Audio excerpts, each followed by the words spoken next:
All right, welcome. My name is Jeff Greenberg. I am a senior advisor on election administration here at the Committee of 70. I was the director of elections over in Mercer County on the Ohio border, where I actually live. I work remotely, and I served as the director of elections there from 2007 to 2020. I administered 28 elections during my tenure and trained thousands of poll workers. Worked with poll workers every 4-year cycle to get them to run for our poll worker position. So it's a privilege to be able to assist and provide additional information for folks who may be also considering that tonight. I will go ahead and minimize us so we can see the screen, and we'll go ahead and get started. We will have several sections throughout the presentation with a brief, what I like to say are pop quizzes. Um, just to reinforce the information. Do not panic. Those are all fill in the blank and we provide the answers.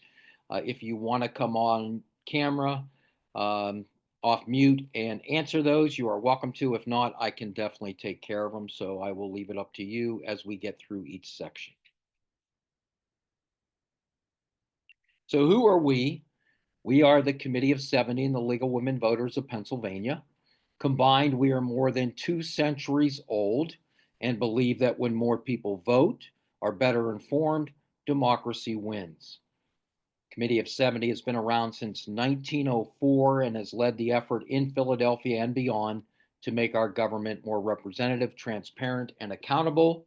And the League of Women Voters was founded shortly before the passage of the 19th Amendment in 1920.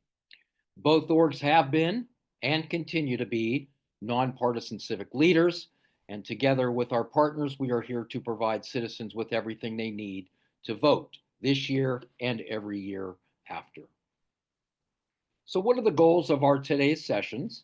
We will identify the poll workers who run our precincts or divisions, understand the qualifications needed to run for one of these positions, the instructions to we will learn about the instructions for our nomination petitions, and then we will take a look at how to effectively use a street list, which is a critical tool needed by candidates or those who are circulating petitions.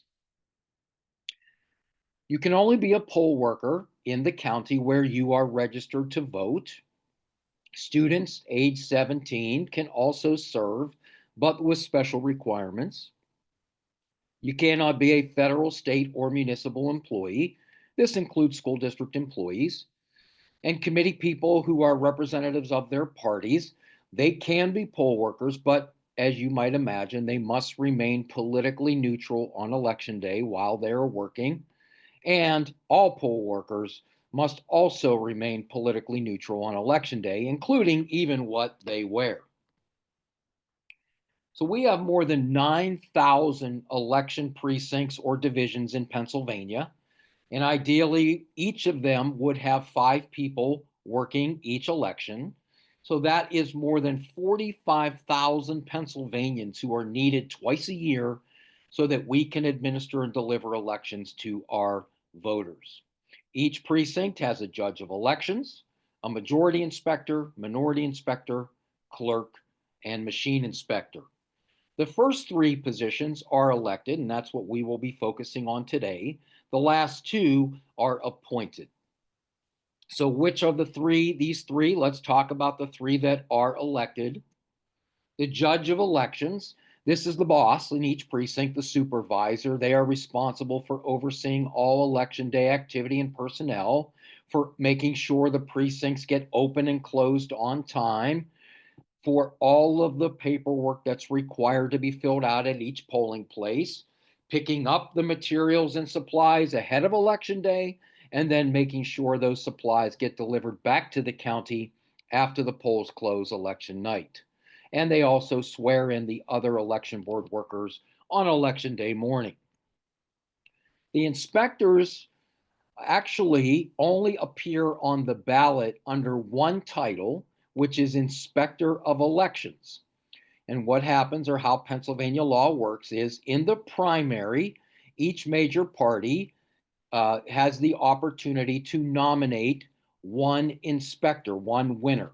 So whoever is the highest vote getter in the primary for both the Republican and Democratic parties advance to the November election. In November, again, just one office listed on for these positions, Inspector of Elections, but in November, the two highest vote getters get elected. The highest vote getter, who gets the majority of votes, as you might guess, becomes the majority inspector, and the person who gets the second most votes becomes the minority inspector. They work closely together, typically at the check-in table where voters sign in before they vote or before they cast a ballot. They help maybe manage the poll books or issuing ballots to eligible voters. The minority inspector has one additional responsibility at the end of the night, and they are required to retain an envelope called the B envelope or envelope B in most counties. And it's a sealed envelope that has a copy of the election results and a couple other items. And the minority inspector is required to keep that in a safe place for up to 2 years after election day. And that varies depending on whether it's a federal or municipal election cycle. The retention period varies. Compensation. So while we often hear and think about these positions as volunteer, and they are in a sense volunteer in that you have to volunteer to either want to run for a position or to accept an appointment, they are not volunteer in the true sense because they are compensated. Some counties will pay up to as much as $75 for attending an official training session. And counties also pay their workers for election day work. And that again varies depending on the size of the county. It can be anywhere from the low 100s to the mid 200s. And counties will take anywhere from several days to several weeks to issue their paychecks to their poll workers. And your county would obviously let you know that. So who's going to teach you? So you've decided to run, you win the position. Who's going to teach you how to work the polls if you are in fact elected or appointed? Well, your county is the primary trainer and the most important part of the equation. Your county board of elections schedules poll worker training sessions before each election twice a year. Some of them schedule dozens of classes, again, depending on the size of the county. And once you are either elected or you are appointed, your county will post or notify you when those training sessions are scheduled. Typically, they occur somewhere, anywhere from the fourth week prior to election day, maybe up to the second week, and sometimes even closer. But again, it will vary depending on how many sessions that the county will host. Where else can you learn about this job or the precincts? Well, right here, the Committee of 70 and the League of Women Voters. We host about 24 sessions prior to each election, and these will start somewhere around mid-April this year. We have a poll worker information session.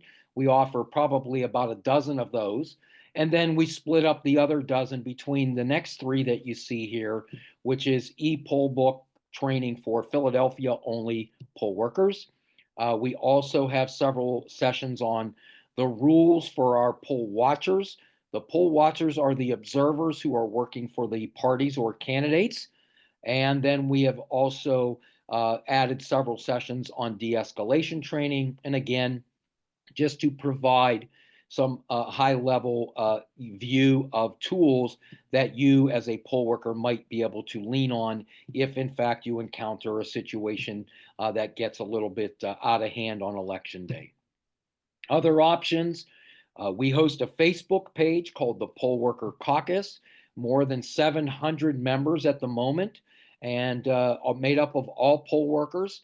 And it's a great way to exchange information, to ask questions, to really to get answers from people who work in the precincts like you might.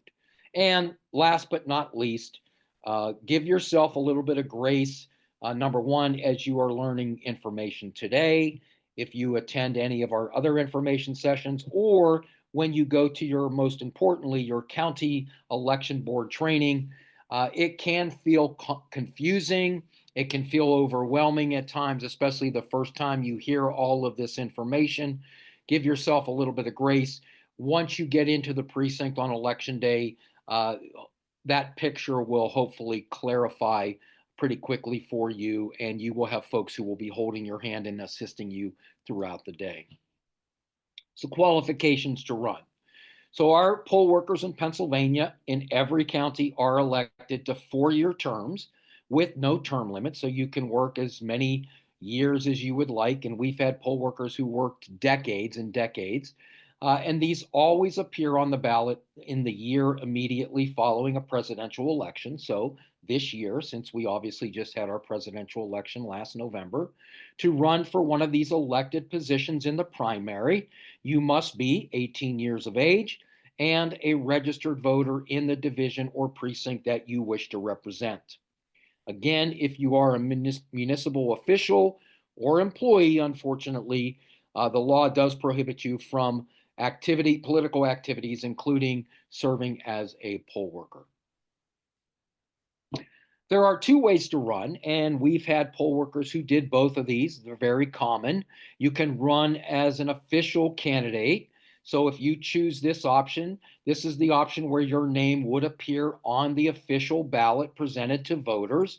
But in order to get your name on the ballot, you must file with the county an official nomination petition. And that's what we will be focusing on as we move through this training. The other option is as a write-in candidate. And again, many of my poll workers did this over the years. If you choose this option, your name will not appear on the official primary ballot that voters see. Instead, you will have to ask voters to write your name in for that position when they go vote. Both ways are completely fine.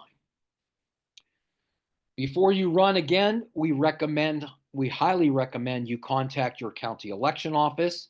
These are the offices that will tell you, number one, the positions that are going to be on the ballot. They will direct you to where, when, and how you can access the nomination petition materials. And that would probably be happening this week. So this would be the time you want to contact them. And some counties may even have those materials available online. Just make sure you follow the instructions they provide to the T so you don't inadvertently make a mistake that caused your petition to be rejected. Counties also sometimes partner with the county committees, the Democratic and Republican committees, to help disseminate or distribute this information. In Philadelphia, they have a strong body of ward leaders and committee people who also do that. And we, on the Committee of 70's website, even have a resource that you can find some of those names if you need to. Other than that, the primary recommendation should be to reach out to your county election office. So our first self-assessment of the day, does anyone want to make an attempt at answering these three questions? If you want to come off a mute just on your own, you're welcome. And if not, I will handle them.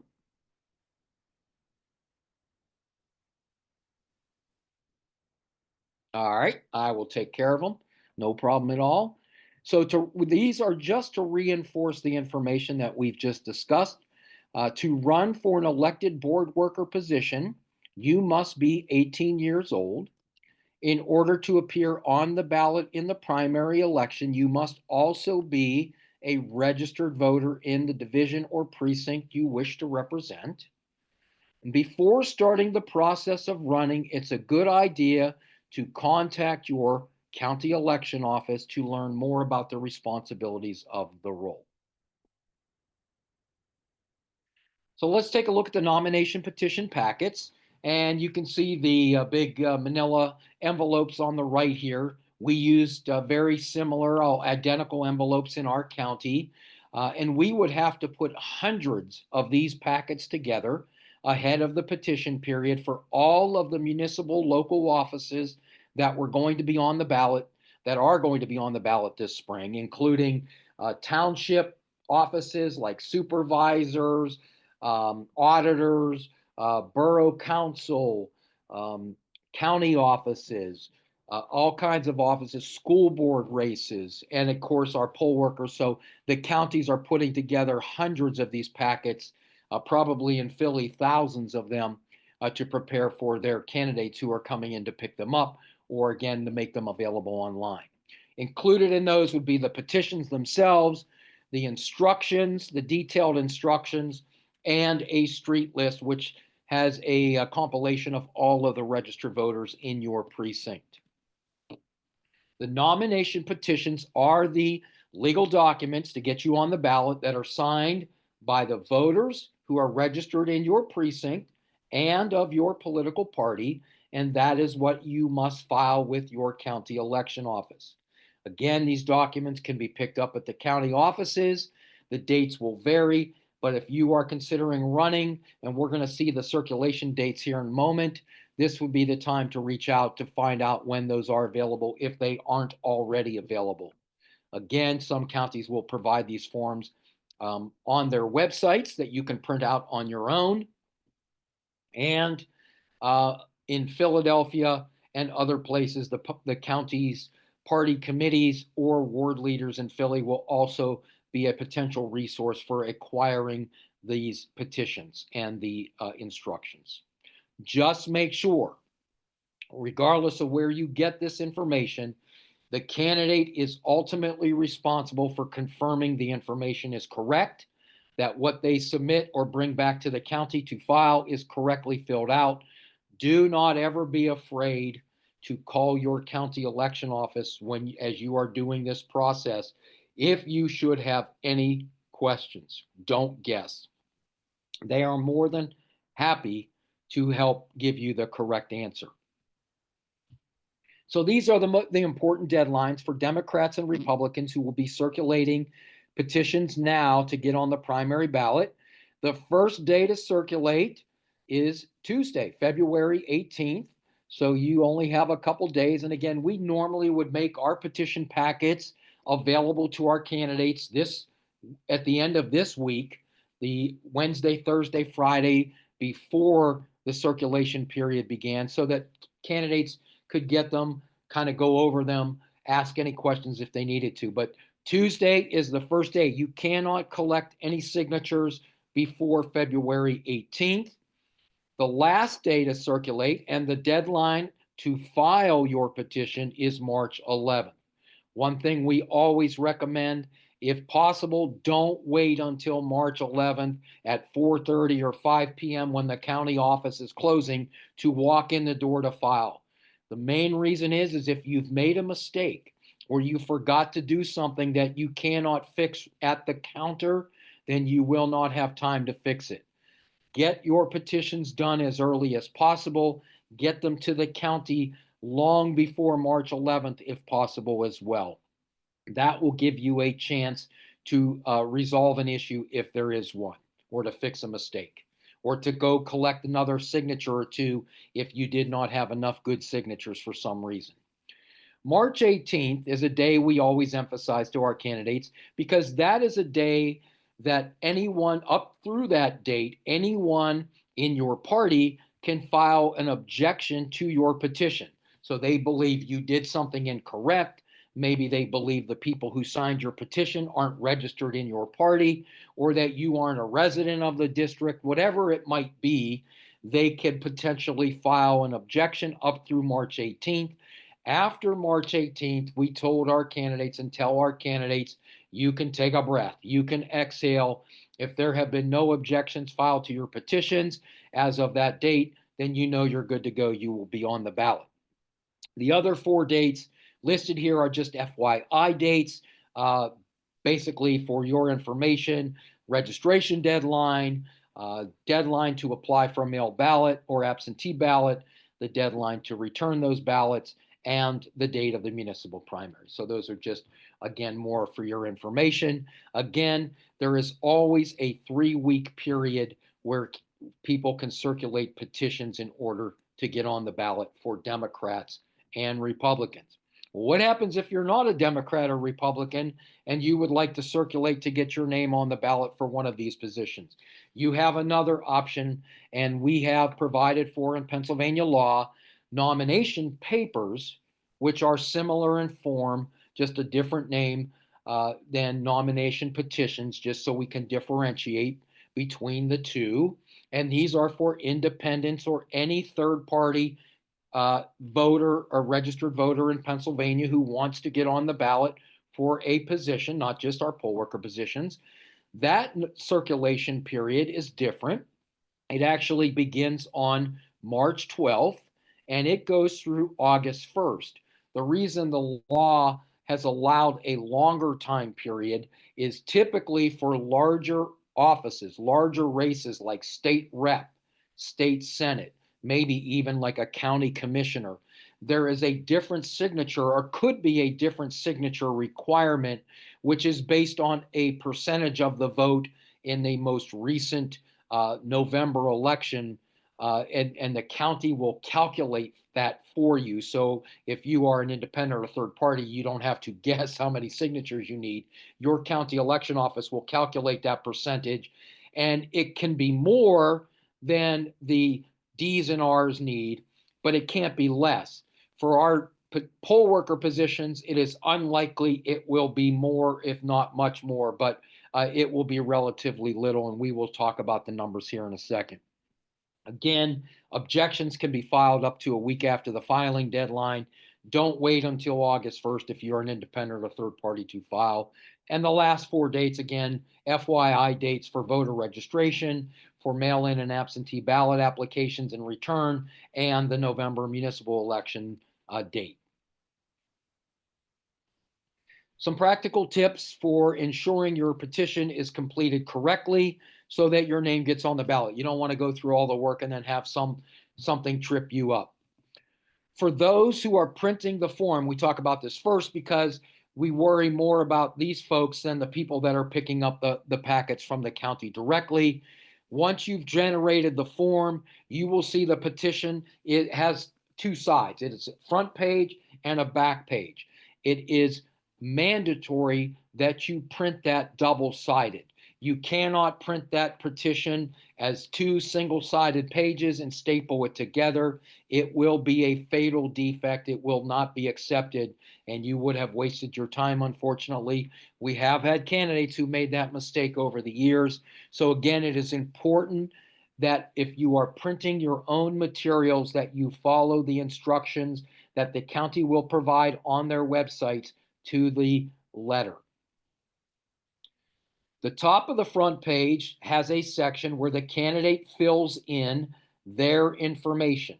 So this must be completed by law before one signature is collected or before the first signature is collected. And this information confirms for the voters what they're signing, who am I signing this petition for? So that's the most important thing. They cannot sign a petition where that information section is blank, because then they could argue, well, I didn't even know who I was signing it for.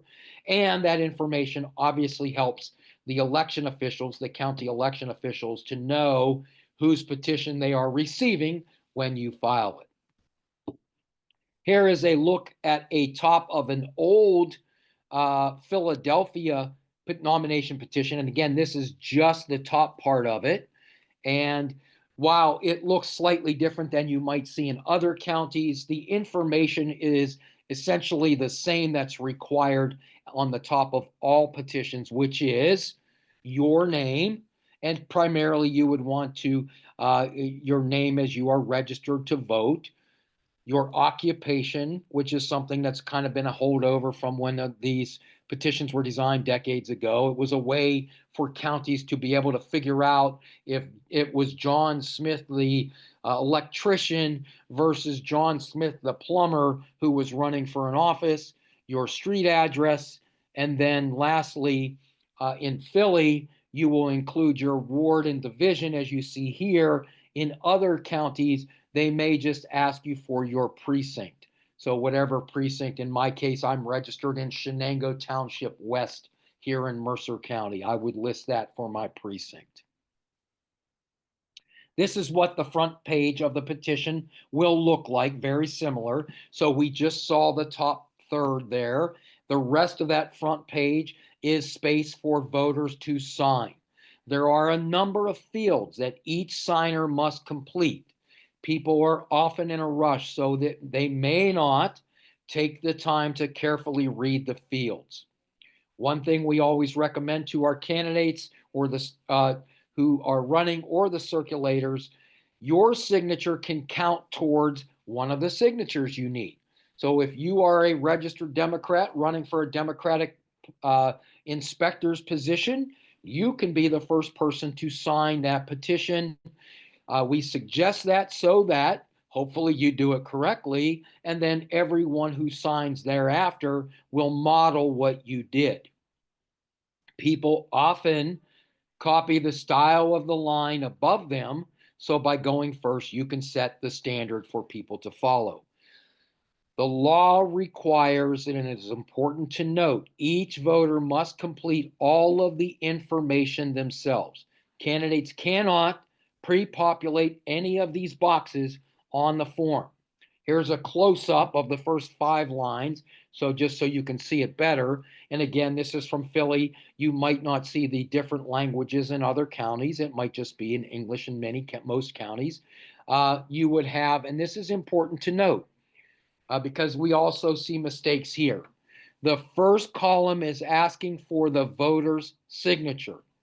We often are so used to signing documents where we print our name first and then sign that oftentimes voters start to make that mistake on the petitions. So again, it will be important for you or whoever's circulating the petition to pay attention to make sure that they are signing in the first column, then they are printing their name, then their place of residence, their street and house number, or whatever that might be. And then lastly, the date of signing, which includes the month, day, and year. One of the mistakes that we often see, for example, in this last column, is people putting the zip code in.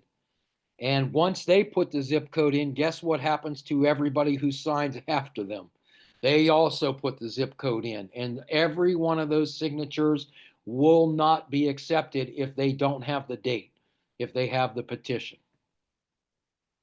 What happens if they make a mistake? We'll talk about that now, or on the here. So the signatures themselves, if you are running for a Democratic election board worker position, only Democrats registered in your precinct can sign. You will use the street list, which we will see momentarily, to check, to make sure that the voter is registered at the correct address and party. And when you get a chance and when we see it, you can even ask the voter if the information that you have in front of you on the street list is accurate. The minimum number of good signatures you need to collect is 10 if you're running for judge of elections, or 5 for one of the inspector positions. We always recommend getting more than the minimum to ensure that if 1 or 2 or more are bad for some reason or they did something else wrong, you have enough valid signatures to get on the ballot. Please don't walk into your election office if you are running for inspector with just 5 signatures. If one of them is bad, then your petition is fatally flawed and it will not be accepted. If you have 6 signatures and one of them is bad, you're good to go because you now still have 5 good signatures remaining. So you might want to double that. Again, whatever you feel comfortable with. You might want to collect 10 if you're running for inspector, maybe 15 or 20 if you're running for judge, just to give yourself some insurance. Be careful of protecting your petitions in inclement weather. Using blue or black ink is preferable because hopefully it will be less likely to get messed up. But be careful if it's raining or something of that nature. You don't want the ink or anything that you're using to write on to run and get ruined because of poor weather. So be careful there. So some of the common mistakes, and I can tell you when I was an election director, we provided an 8.5 by 11 piece of paper with bullet points that went from the top of the page to the bottom of the page with mistakes that we had seen over the years. Every time we saw a new mistake, we would add it to the list, and we had a full page by the time I retired. These are the most common ones. So typically, what will happen, what will catch somebody, maybe they complete a field incorrectly. So instead of writing their signature in the first box, they print their name and then write their print or then sign in the second box. Or as we discussed, they put the zip code in the last box instead of the date. No problem. Just have them draw a single straight line through that information containing the error and then asking them to start again on the next available line on your petition. Do not let them use whiteout, or you do not use whiteout. That was something we saw. If somebody used whiteout and then had the voter sign over the whiteout, the concern would be was that somebody changed something after the fact. Whiteout is not permitted as well. People often use ditto marks. So if somebody puts the date in the last column, people to save a little bit of time, well, I'll just put a ditto mark. Or if I live at the same street, might not be the same house number, but if I live on Wilson Avenue, they might just write the house number and then the ditto marks under the street. Or if it's somebody in the same household, they might put ditto marks for everything except their name and their signature. Those are also no good. Those would also be struck. Again, if you catch somebody using ditto marks, it's proper just to have them draw a straight line through the entire line containing the error and then starting all over again on the next available line. We often see family members filling out the line. Well, I'll just fill out the name, print the name, the street address, and the date for my spouse, and then they can just sign. I'll just make it easier for them. They can just sign. And if that occurs again, if the county identifies or if somebody challenges your petition and they believe that that handwriting is identical for 3 of those boxes, even though the signatures are okay, one of those lines would be stricken because again, it would be clear that the one individual didn't fill out in their own handwriting all of the information. So that's the front side of the nomination petition. On the back side, there are 2 areas that need to be filled out. The first one is what is described as the circulator's affidavit. The circulator is the individual who carries the petition, who gets the signature, who is asking people to sign the front. That is in most cases the candidate, but it doesn't always have to be the candidate. The most important thing is the circulator. If it's not the candidate, they must be registered in the same party as the candidate. So if you are a Republican and you ask somebody to carry your petition for you to get signatures, they must be registered as a Republican. And so they must complete the circulator's affidavit. Again, this is just the name, signature, address, city, borough, or township, and zip code. What also needs filled out is a candidate's affidavit or a declaration like you might see here on the right. This is one that the Department of State has created. The reason we are mentioning both, unfortunately, as the counties are doing this part slightly different. Some counties on the back of their petitions have a candidate's affidavit that the candidate has to sign and have it notarized. That is on the back of the petition. Some counties have the notarization, the affidavit that requires notarization, but they also have printed this declaration, something similar to this that you see on the right here, which conveniently doesn't need notarized.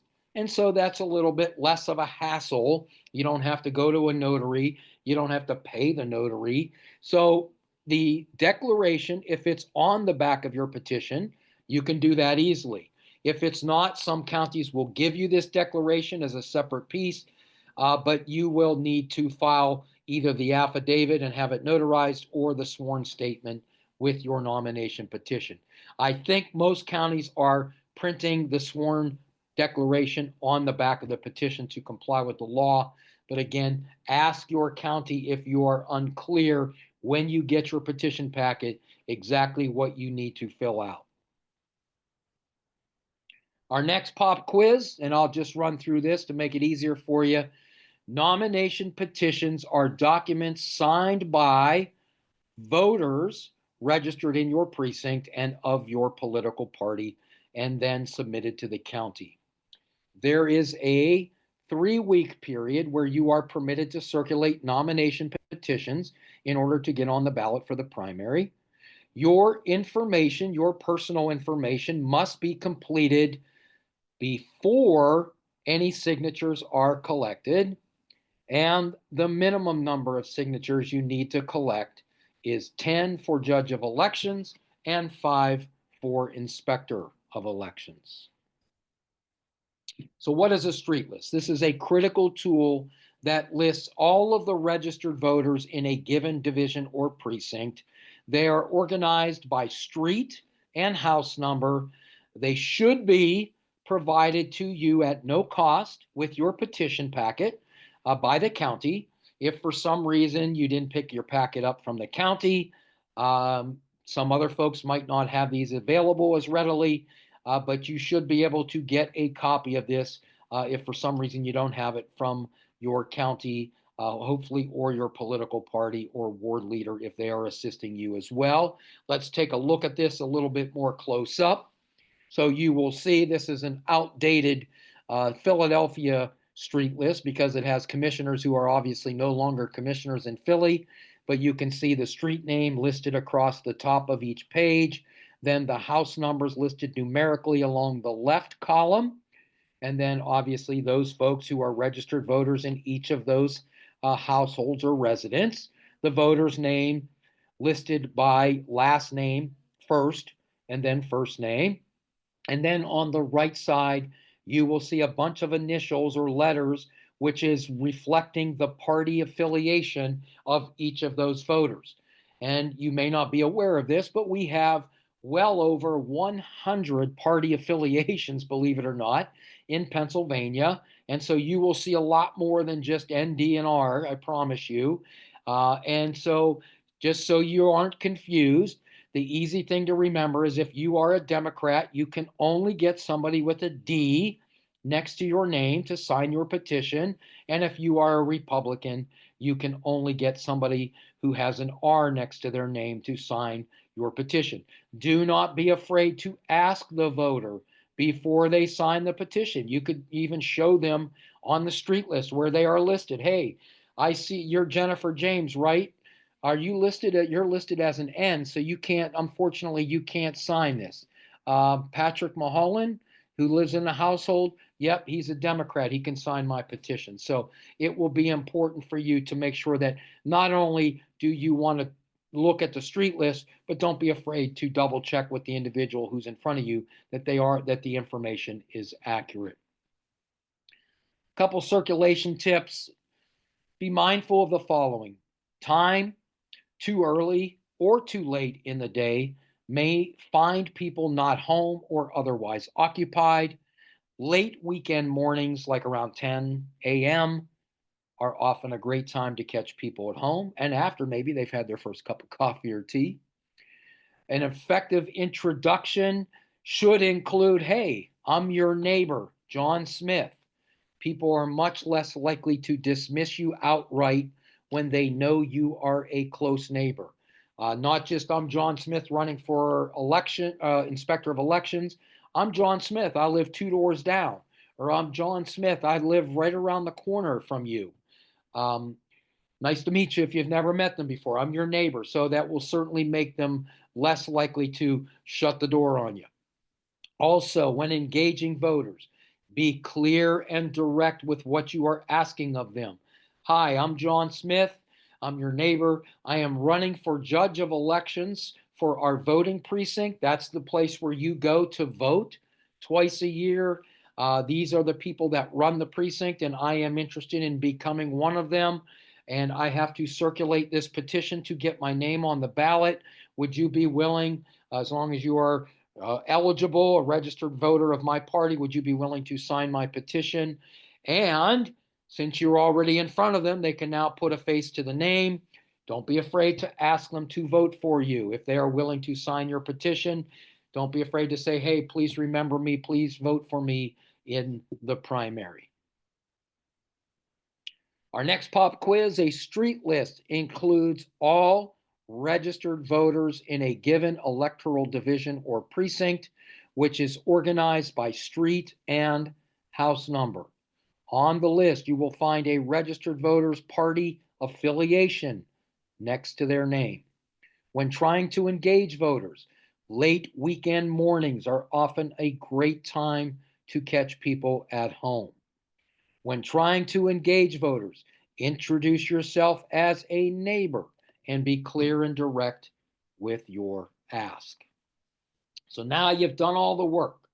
Election day arrives. Here are a couple of things that we suggest. Again, these are not mandatory. If you are not a poll worker, and maybe you know you have competition for one of the positions you're running for, don't be afraid to show up at the polling place on election day. From whatever time, the polls are open from 7 a.m. to 8 p.m. As long as you want to be there from 7 to 8, you should have simple literature to hand out. Doesn't have to be anything fancy. You can just handwrite your printed name and the office you're running for to hand to voters as they walk in the precinct so they can remember who you are and what you are running for. Or if you're doing a write-in, then they know how to spell your name and what race to write you in if you're doing that as an unofficial or write-in candidate.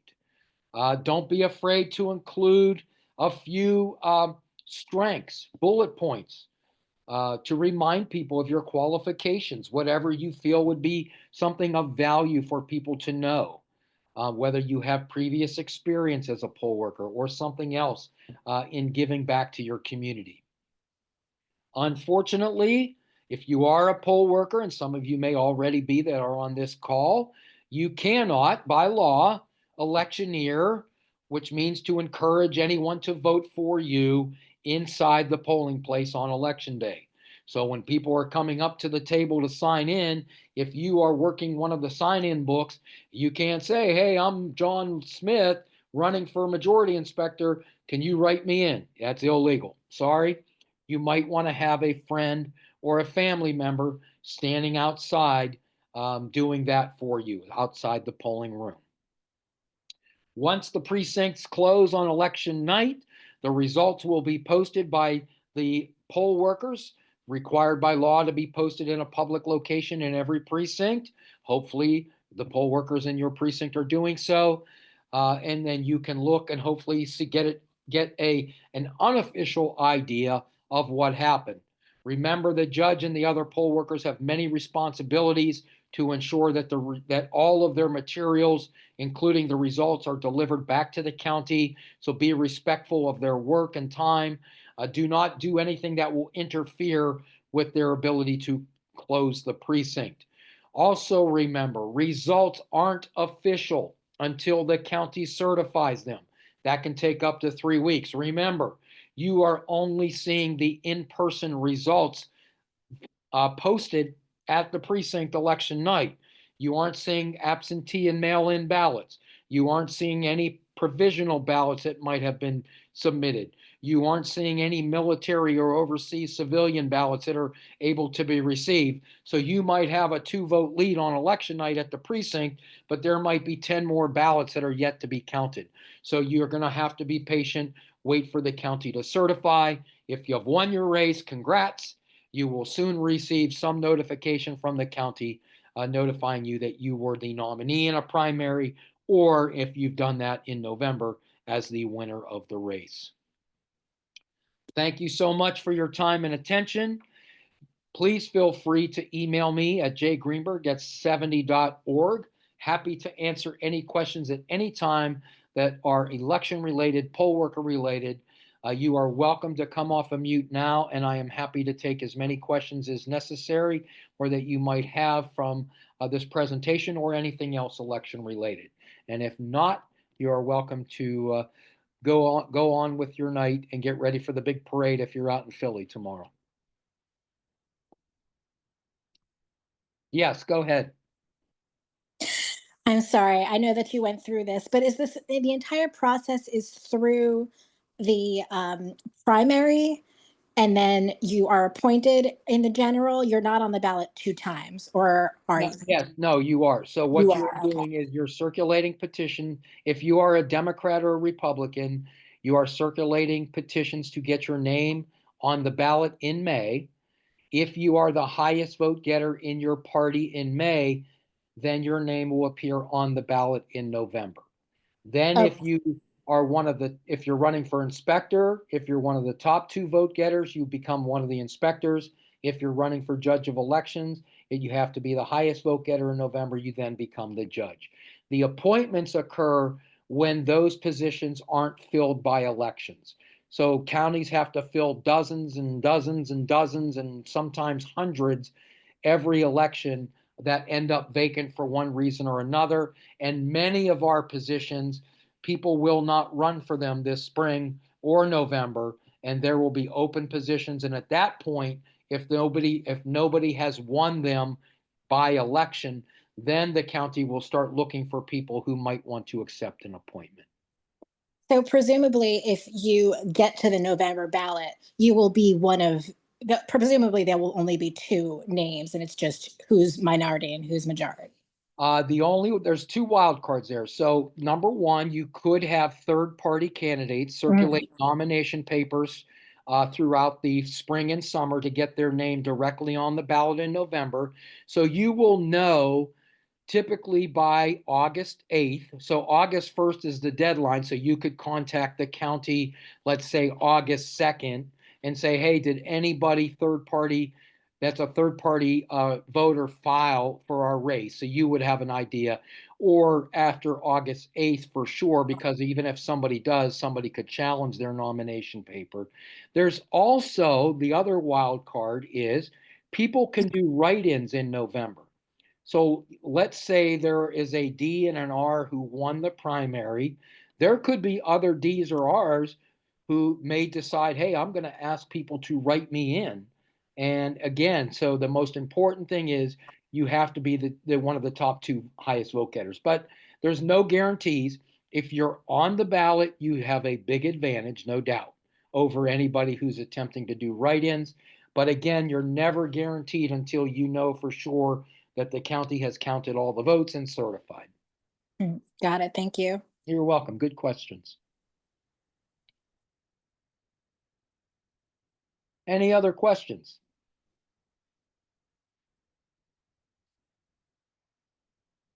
If not, have a wonderful evening. Thank you very much for your attention. Good luck. I hope you all become poll workers in whichever county you are running, or even if you end up seeking one through appointment. So, what you do is one of, if not the most important job in our country. Without our poll workers, we cannot run our elections. So, thank you so much for that.